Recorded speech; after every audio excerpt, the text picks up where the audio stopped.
Hello friends, welcome back to the second part of my blog Hatishila to Panbari.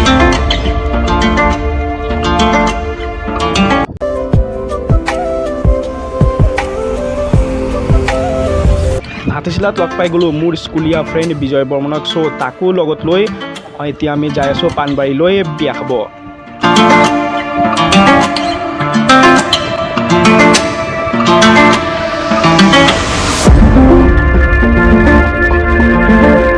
বৰ্তমান আমি আছো ঠাকুৰকুছিৰ ৰাস্তাত আৰু ঠাকুৰকুছিৰ প্ৰাকৃতিক দৃশ্যবোৰ সঁচাকৈ অতি ধুনীয়া আৰু মনোমোহা। ৰাস্তাৰ কাষে কাষে থকা ৰবৰৰ বাগানবোৰে সঁচাকৈ এটা অতি ধুনীয়া পৰিৱেশৰ সৃষ্টি কৰি ৰাখিছে।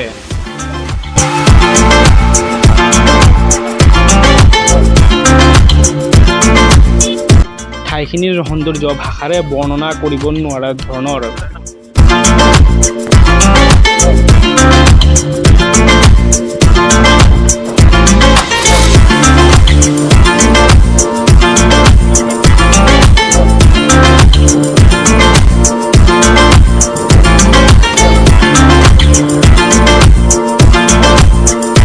ঠাকুৰকুছিৰ সৌন্দৰ্য উপভোগ কৰি আহোঁতে কেতিয়া আমি বিয়া ঘৰ পাই গ'লো গমকে নাপালোঁ।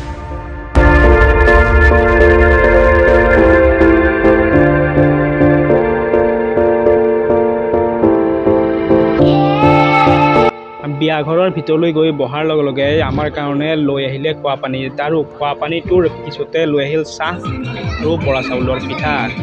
বৰা চাউলৰ পিঠাটো সঁচাকৈয়ে বহুতে টেষ্টি আছিল।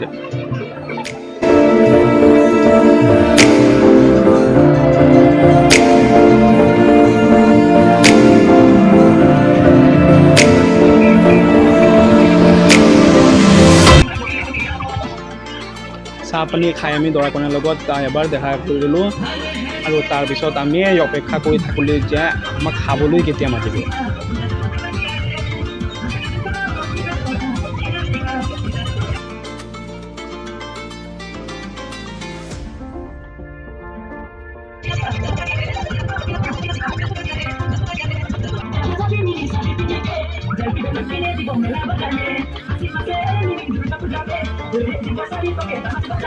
অলপ টাইম অপেক্ষা কৰাৰ পিছতে আমাক খাবলৈ মাতিলে আৰু আমিও খাবলৈ গুচি গ'লোঁ।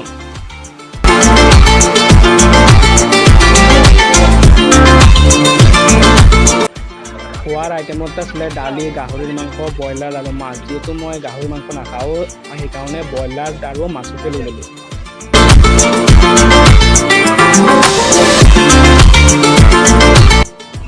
আমাৰ সকলোৰে খোৱা লোৱা হৈ গ'ল। এতিয়া আমি আৰু বেছি নকৰাকৈ ঘৰলৈ বুলি ওলাই যাম, কাৰণ বতৰটো বেয়া কৰি আহিছে।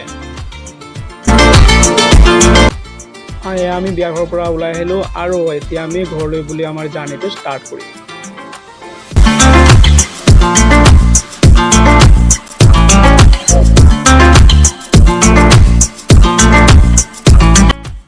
যদি মোৰ এই ভিডিঅ'টো ভাল লাগিছে তেনেহ'লে লাইক, কমেণ্ট, শ্বেয়াৰ কৰি দিব, আৰু যদি আপুনি এতিয়ালৈকে মোৰ চেনেলটো ছাবস্ক্ৰাইব কৰা নাই তেনেহ'লে ছাবস্ক্ৰাইব কৰি দিব।